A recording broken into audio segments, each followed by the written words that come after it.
Le campus de l'Université catholique d'Afrique centrale, UCAC Yaoundé de Colbison, a abrité les 27 et 28 juin 2024 la deuxième édition du colloque international des sciences de l'éducation sur le thème « Les sciences de l'éducation, apport, enjeux, réflexion dans les champs de l'éducation et la formation ». Voilà, nous continuons les différentes allocutions. Nous appelons maintenant, en attendant le représentant du ministre d'État, ministre de l'Enseignement supérieur, nous appelons le président principal, pièce motrice, organisateur de ce colloque, le docteur Sékou Diallo, qui va nous présenter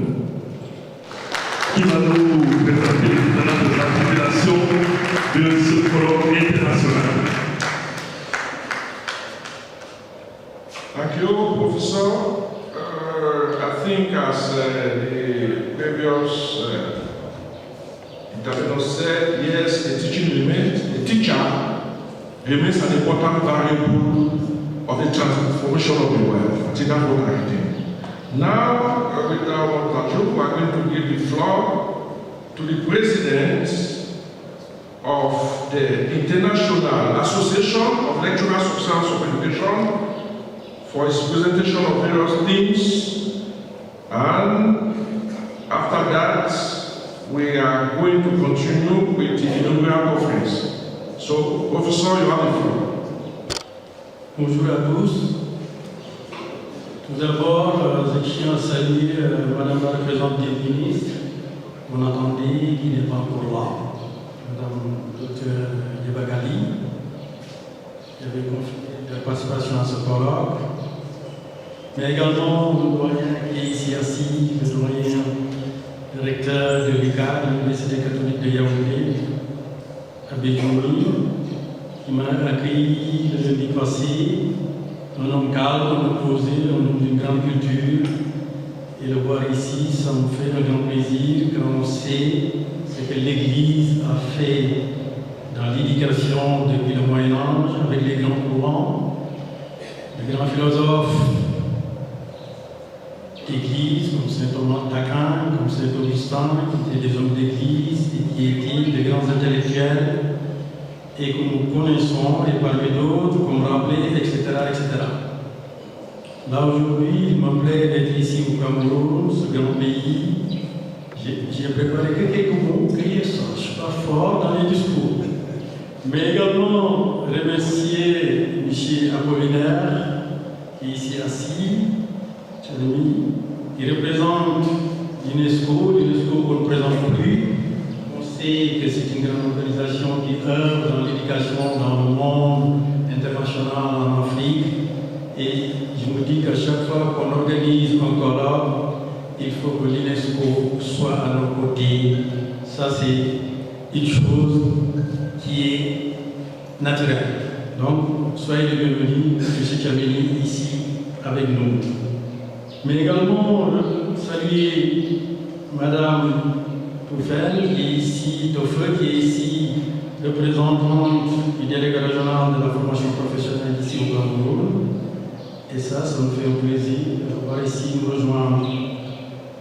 Mais également, pour moi, c'est un plaisir de saluer tous les participants à ce colloque, en commençant par le doyen Fonko Pierre, grand intellectuel, mais également mon frère Jean-Marc Nova qui vient du Canada. Vous voyez, tous les collèges ici qui sont là et qui ont participé à ce colloque, qui ont organisé Mme Kek, qui est doyenne, chef de département de l'université, M. Vandalin, et Mme Tazarou, M. Carlos Doya, mon frère Saki Saki, qui nous a été un grand secours, vous voyez, qui nous a fait honneur et que nous remercions franchement. Mais également mon frère et ami Tinabi, qui est un frère, qui est très proche, mais également mon frère Boy, et tous les Camerounais qui sont ici présents. C'est pour vous dire ma joie d'être ici. Dakar en janvier 2023, aujourd'hui Yaoundé le 27 juin, ici. Pour dire de Dakar, on s'est déporté à Yaoundé. On avait organisé à Dakar Et quand on a commencé cette association, quand je l'ai commencé, j'ai contacté mon professeur Philippe Mérieux, qui est un éminent intellectuel en France, reconnu par tous les présidents de gauche et de droite, qui vous passe le concours. Je lui ai dit, professeur, je ne vais pas vous fatiguer, vous amener encore à Yaoundé, je vous ai amené à Dakar, j'aurais bien aimé. Il me dit, je suis en train de vieillir, mais je vous assure de mon soutien et je salue tous. Et Amour, je dois le rencontrer chez lui, qui est quelqu'un qui a cru en moi et qui nous a accompagnés depuis le début dans cette association. S'il n'avait pas cru en moi, je n'avancerai pas. Pour vous dire, il est important que les enseignants croient en leurs étudiants. C'est une référence, ce n'est plus un professeur. Il me dit que je ne l'appelle plus professeur, que je l'appelle Philippe Mérieux, parce que lui et moi, maintenant, c'est une histoire d'amitié et d'amour. Donc, venir ici au Cameroun est un grand plaisir pour moi, parce que le Cameroun, je l'ai découvert en 1990, quand j'étais au lycée, où j'ai découvert un grand écrivain, qui est Mongo Betty, ou Edna Couteau, qui m'a inspiré.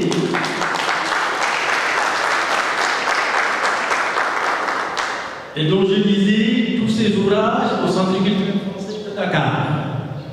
J'ai lu toute sa collection, j'ai aimé l'homme, j'ai aimé ses écrits, et quand j'ai appris sa mort, ça me fait une grande tristesse. Et l'année dernière, en France, je lisais le point, et j'ai vu qu'il lui rendait hommage. J'ai fait une capture d'écran, et je l'ai balancé dans le site de l'association. J'ai dit, regardez, c'est un hommage de Mongo Betty.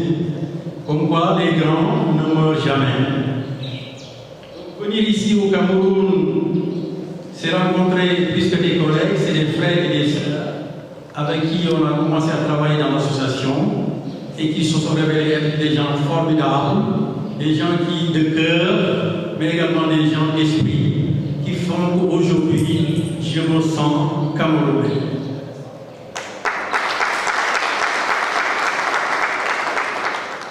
Ici, dans ce colloque, on a initié depuis 2023, dont il constitue la trame des sciences de l'éducation. Les sciences de l'éducation, c'est quoi? C'est l'ensemble des disciplines qui étudient les conditions d'existence, de fonctionnement et d'évolution des situations et des faits d'éducation, dit Gaston Milaré, qui est un père d'éducation en France. Notre objectif dans cette association, il est vaste, c'est de travailler autour des problématiques d'éducation, mais également des problématiques de formation. Le doyen Abbé Tchoumi a cité les problèmes que nous connaissons en Afrique, je ne vais pas y revenir, nous les connaissons tous, vous voyez. Moi, je me dis, j'enseigne en France, j'ai enseigné au Sénégal, au Gabon, en Espagne et en France. Et je dis, nous sommes tous des Africains et nous sommes tous embarqués dans le même bateau. Et pour moi, créer cette association, c'est travailler. Je dis, on ne crée pas une association pour dormir. Moi, ça ne m'intéresse pas. Moi, j'ai envie de travailler avec ceux qui veulent travailler. Donc, nous sommes inclusifs, nous accueillons tout le monde. Nous avons des collègues du Canada, comme Aline, qui est une Burundaise, qui enseigne au Canada, avec laquelle j'ai écrit l'argumentaire, qui aurait aimé être là, et qui a été au colloque de Dakar, et que je salue en passant. Donc aujourd'hui, nous interrogeons, par exemple, parmi les objectifs de ce colloque, nous interrogeons un axe fondamental, qui est la formation des enseignants. Comme vous connaissez tous, on ne peut pas avoir un système éducatif sans de bons enseignants. Ça, c'est clair. Les plus grands pays développés, c'est les pays qui ont les meilleurs systèmes éducatifs. Et je crois que mettre l'accent sur la formation des enseignants demeure quelque chose de fondamental. Nous, notre association, nous travaillons sur les problèmes de l'école, dans ses généralités, mais en l'abordant de manière pluridisciplinaire, car on sait que dans les sciences de l'éducation, nous avons l'histoire de l'éducation, nous avons la pédagogie, nous avons la didactique, nous avons la socio-l'éthique, nous avons la formation des adultes, nous avons les neurosciences, nous avons plusieurs disciplines qui concourent sciences de l'éducation. Donc ici, dans ce colloque, il me plaît, après tout, de rappeler les axes de ce colloque, pour ne pas être long et être ennuyeux. Je vais vous présenter les axes du colloque. Le premier axe, il est lié à la formation des enseignants, à l'insertion professionnelle et au travail enseignant. Et on sait la dimension de la formation des enseignants est une dimension fondamentale. L'enseignant, son travail constitue le pilier le plus fondamental. On a des décideurs politiques, c'est des politiques qui définissent les politiques d'éducation, mais les acteurs qui sont dans les classes, ce sont les enseignants. Et moi je pense que le métier le plus noble, c'est enseigner. Donc parler de formation des enseignants est important, parce qu'il y a la formation initiale que vous connaissez, mais il ne faut pas s'arrêter là. Il y a une formation continue. Sinon, on reste à ce qu'on avait appris à l'école normale et on sait que le métier évolue et que si vous n'évoluez pas, vous devenez dépassé. Parce qu'enseigner en 1960, en 2000, c'est plus enseigner en 2024. Les temps changent, il y a des mutations économiques, sociales, culturelles et technologiques. Mais également l'insertion professionnelle. On sait que quand on va à l'école, l'idée c'est quoi? C'est de s'insérer de manière professionnelle dans la vie active, c'est d'avoir un emploi, c'est d'avoir un travail, c'est de gagner sa vie. Donc qui parle de formation des enseignants, mon ami, cette rubrique insertion professionnelle dans cet axe. Mais également le travail enseignant. On sait que l'enseignant fait un travail de planification, un travail de conception, mais également un travail d'animation.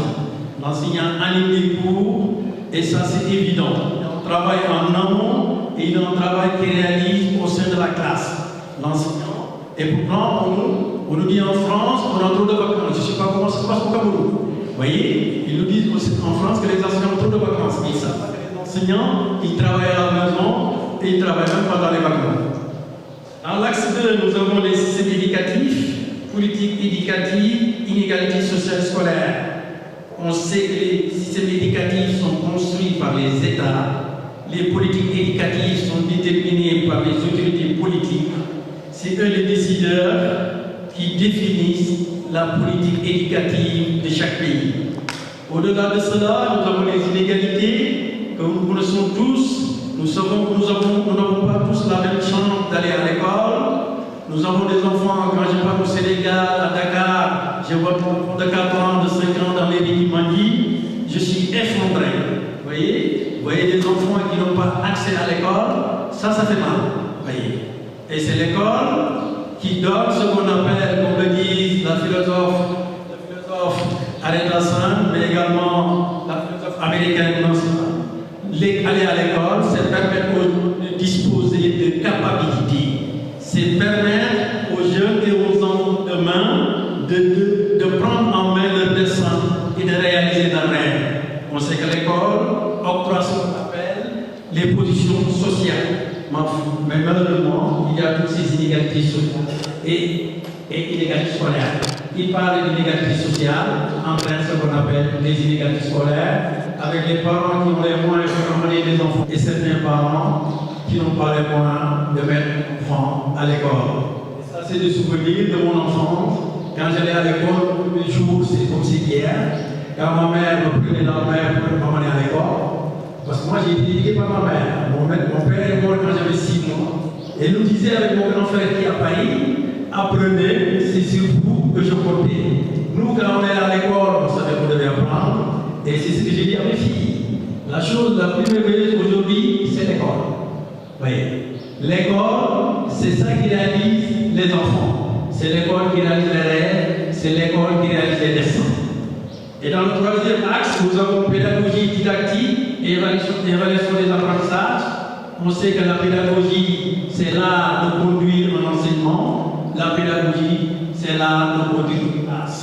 On ne peut pas enseigner, il est possible, parce qu'en France, il y a ce débat entre ceux qui pensent que la pédagogie ne sert à rien, qu'on peut enseigner si on a des diplômes. Mais malheureusement, je pense que enseigner, c'est disposer de ce qu'on appelle une pédagogie, c'est-à-dire la conception, le déroulement des apprentissages. Et ça, c'est fondamental. Donc la pédagogie, c'est l'art de conduire une classe pour dire simple. Et ensuite, on a la didactique, et la didactique, elle est complémentaire de la pédagogie. La didactique s'intéresse au contenu des savoirs, et dans cet axe, nous avons l'évaluation des apprentissages, on travaille mon frère Jean-Marc Nora. On sait qu'enseigner, c'est évaluer, ça c'est fondamental, et nous avons plusieurs types d'évaluation que vous connaissez, l'évaluation formative, l'évaluation diagnostique, tout type d'évaluation, l'évaluation certificative qui est importante. Et évaluer un enseignement, c'est l'adapter au dispositif d'enseignement. Et dans le quatrième axe, nous avons difficulté avant le scolaire et éducation inclusive. Et c'est fondamental, nous mesurons la portée des TIC. Enseigner maintenant requiert d'utiliser les technologies de l'information et de la communication. À côté, nous avons les difficultés scolaires, nous avons l'abandon qui est la déperdition scolaire, mais à côté, nous avons l'éducation inclusive. L'éducation inclusive, ce n'est pas seulement prendre les enfants handicapés et les mettre dans les classes ordinaires. L'éducation inclusive suppose ce qu'on appelle des changements structurels, suppose ce qu'on appelle des changements de méthode, de contenu, de stratégie d'apprentissage, mais également des réformes structurelles. Sans quoi, comme le dit le Conseil des droits, on ne peut pas avoir une éducation inclusive. Et demeure fondamentale dans la mesure où elle efface ce qu'on appelle les particularités. Mais tous les enfants dans la même classe, c'est ce que nous avons en France depuis la loi de 2005, l'idée que chaque enfant, même s'il est handicapé, peut s'inscrire dans une classe ordinaire au domicile le plus proche. À côté de cet axe, nous avons l'axe 5 qui est le processus enseignement-apprentissage. On sait que quand on enseigne, on suppose que les élèves vont apprendre, ce qui n'est pas du tout évident par contre. On peut enseigner, les élèves n'apprennent pas. Pour autant, c'est possible, oui. Mais l'enseignement suppose à côté des apprenants, les élèves qui vont apprendre, des gens formés qui vont apprendre. Donc c'est un processus qui va ensemble. Enseigner, on le verra, est un métier complexe, difficile, et apprendre, c'est en sorte, comme je le dis, dans ma chaîne que j'ai créée à Dakar, c'est faire ce qu'on ne sait pas faire, ça va le faire. Mais à un moment, pour apprendre, il faut que chacun ait de la volonté pour apprendre. On ne peut pas contraindre un enfant d'apprendre. Il faut qu'il ait la volonté d'apprendre. Même si on a les plus grands professeurs du monde. Vous voyez? Et à côté, on a motivation. Il y en a qui travaillent sur l'axe motivation. Et quand on parle de motivation, on a la motivation intrinsèque et la motivation intrinsèque. Et c'est fondamental. Pour apprendre, il faut être motivé. Mais comme le dit mon professeur Philippe Mélieu, il faut que les enseignants ne doivent pas en faire un préalable. Il ne faut pas aller en classe dire que si les élèves ne sont pas motivés, moi je m'en fous, je fais ce que je peux et puis c'est fini. Mais non, la motivation est quelque chose à construire dans la classe. Ça doit être un diagnostic et non une condition au sein de la classe. Voilà ce qu'il me dit. Et dans l'axe 6, nous avons professionnalisation, réflexivité et formation. Professionnalisation, comme nous le dit Richard Wissowski, c'est la recherche de l'efficacité. Un enseignant doit être un professionnel, il doit être quelqu'un qui est efficace, qui fait bien son travail pour que les choses aillent mieux. À côté, nous avons la dimension réflexive et j'ai reçu une communication que ma conférence va porter sur la pratique réflexive. On sait que c'est la rencontre de quartier, c'est la prise de conscience du sujet et c'est l'abstraction réfléchissante. Vous voyez, la pratique réflexive renvoie au sujet qui pense, qui analyse sa pratique, son objet, sa pratique va être son objet d'analyse, mais également ses fonctionnements mentaux pour essayer de percevoir son agir, sa façon de faire. Voilà ce que c'est la pratique réflexive. Et dans l'axe terminé, nous avons les conducteurs de changement, relation école-famille et organisation communautaire. L'école demeure un levier de changement. En France, on dit l'ascenseur social n'est pas. Mais on sait que l'école distribue les positions dans tous les pays pratiquement. Si vous n'allez pas à l'école, si vous sortez avec des diplômes, vous avez du mal à vous insérer, vous avez du mal à trouver votre position au sein de la société. C'est pour cela que vous voyez maintenant que les parents n'hésitent pas à financer des études très chères de nos enfants parce qu'ils osent l'apporter. Chacun veut que son fils réussisse et un positionnement social. Et cela passe par l'école. L'école demeure ce qu'on appelle, c'est l'école qui fortifie c'est l'école qui conseille la République, mais c'est l'école qui assure ce qu'on appelle la cohésion sociale. Et à côté, nous avons une relation école-famille, c'est fondamental. Les familles sont des acteurs de l'école, c'est des parents d'élèves, c'est des acteurs, d'où l'idée de co-éducation, parce que ce n'est pas seulement les enseignants qui enseignent, les enseignants enseignent, ils éduquent, mais les parents sont les premiers concernés, et les enseignants ont besoin d'avoir des parents à leur côté, qu'ils viennent au rendez-vous, quand ils fixent des réunions qui voient les parents, et là ils se disent que les parents s'intéressent à l'école. S'ils ne les voient pas, ils se disent que ces parents ne s'intéressent pas à la scolarisation de leur enfant. Donc c'est fondamental que l'école travaille avec les familles. Et à côté, nous avons les organismes communautaires que vous connaissez, qui travaillent, les ONG, qui travaillent dans le champ scolaire, qui aident dans des politiques, et tout cela pour le bénéfice de l'école. Je vais essayer de m'arrêter là, pour ne pas être long, mais tout dire mon immense plaisir d'être ici avec des frères et des sœurs camerounais et d'autres nationalités qui sont dans cette association. Et ma foi, vous dire, je suis très content. Donc, je vous souhaite un bon Colombe. Merci.